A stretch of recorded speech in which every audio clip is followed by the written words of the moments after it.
Hello and welcome to another update video about Ethereum. So unfortunately, we didn't really see too much movement towards the end of the week. So the market has remained in a tight range. Yeah, Ethereum as well here.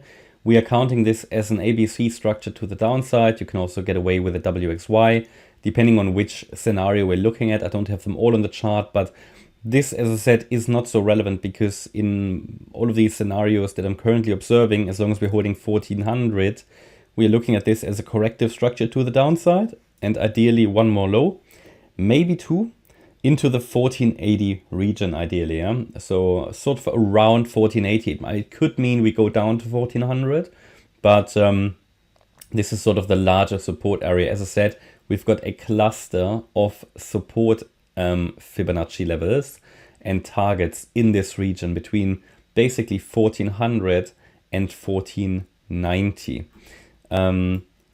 We also have the previous wave 4 low in this region of the 13th of February low.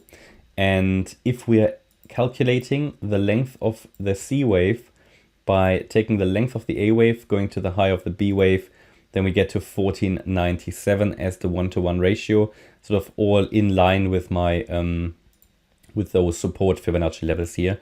Everything sort of in that cluster area where we see a lot of confluence in terms of targets for this wave down.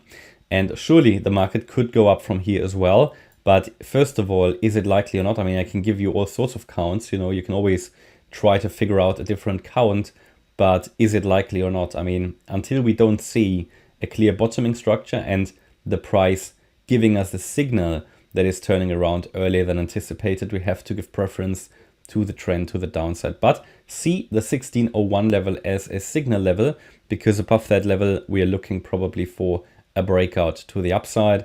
As long as we're staying below 1601, and in particular below 1588, we're looking for further downside into that 1480 region.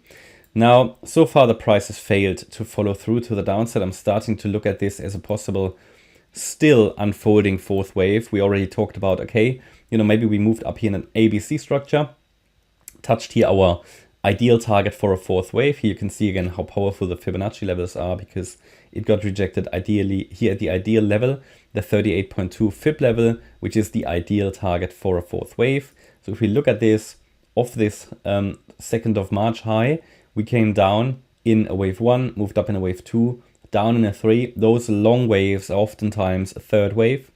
Then here's sideways movement in a fourth wave. Again, could be an ABC. Maybe we've got a triangle starting. I want to talk about that as well. And then a fifth wave to the downside still to unfold would be ideal. Now, sometimes you don't get the 5 waves down. It would then count as a WXY pattern. And here this was the Y wave.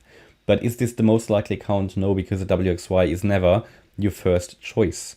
Yeah, WXY only appears basically when a traditional ABC, where the C wave has 5 waves, fails. So you basically would not normally consider that as a primary first. We'll see.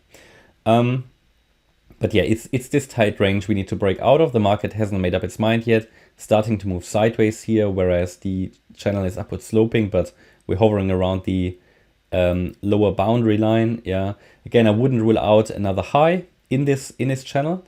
Again, it would be important for the continuation of this wave count. And also, I've just sort of I gave it a go yesterday to label here the unfolding already of the next wave down. But this is micro counting, as I said. So as long as it stays within the boundaries, of course, it can just move up together, you know, in this range, within the tightly defined range. But a breakout to the downside would probably lead to that unfolding 5-wave move to the 1480 region. A break above the channel, first of all, we would need to see, do we hold 1601? And if we don't hold 1601, then we are probably looking at a more lasting bottom in place here at around 1543. But the primary expectation would be at the moment, due to what the price currently suggests, a follow through to the downside and a break of that 1543 level of the 3rd of March. Yeah, looking at the wave structure here, you can always try to come up with a count here for these lower degree waves, especially in the corrective structure, you need to be prepared for frequent adjustments. So obviously in this count, we do look at, okay, is this fourth wave already done, right? It could be, but it sort of failed to rally through to the downside, because if I'm looking at the decline here, or that rejection on Sunday as a wave 1, here a rally in a wave 2, small rally, then it should really follow through now to the downside. That's the possibility. And another possibility would be that this is starting to become a wave 4 triangle. That's a possibility as well. And that this ABC structure is only the A wave of the triangle. But it's a bit too early to talk about that really, because you shouldn't really talk about a triangle too early in the process. But we can talk about it. Yeah, it's not that we necessarily would see this as primary, but it's possible, because then you could look at this as an A wave, the move down, which so far has failed to develop an impulse, as a B wave. No, this would actually be the B wave. And we would look at this as a C wave, here a D wave, which, that actually can't be a D. Well, unless I see it as a barrier triangle and then an E wave to the upside. It could be a so-called barrier triangle, could be an evolving descending triangle, right? But that's a bit too early to talk about that. So barrier triangle is basically, in this context, a descending triangle. Yeah, so I'm just highlighting it. I don't want to leave it on the chart because it just messes everything up with the trend lines. But yeah, I mean, it could possibly be a descending triangle. I mean, you've got 3 touch points more or less here now. Yeah, if I was to adjust the trend line super accurately, you would get 3 touch points. I'll do that now. So, there you go. And so yeah, so it's in an important situation here now. And you can even then adjust the E wave and say, okay, possibly E wave is finishing here. And as long as it stays below 1578, which is sort of on the micro level here, the wave C high of the triangle, it could break to the downside.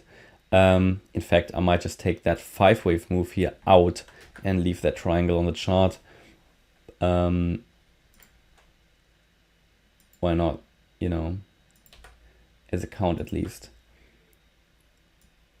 Yep, so that's sort of at least, I mean, it's the micro level, don't put too much confidence into it. We had something similar here and it started to rally, so it's still in the range, but it's an idea. If it now breaks down, this is a pattern. When you see these also on the micro level, these patterns as nearly complete or complete, then just that's the moment you need to watch. I mean, if it fails to follow through, it fails to follow through, but if you then see a signal, a break below the trend line here, it's a good signal that we're actually coming down. But possibly we have to wait till more closely to the until we get more to the the stock market opening today, where we typically see a lot of volatility and some decisions. Until then, we might not see anything here and just might see a little bit of sideways movement for the rest of the day. Well, until the stock market opens, of course, in the US. Okay, that's my update about Ethereum. Hope you liked the update. If you did, please hit the like button, leave a comment and subscribe. And if you really like the content, then please check out the channel membership. Thanks a lot for watching. Bye-bye.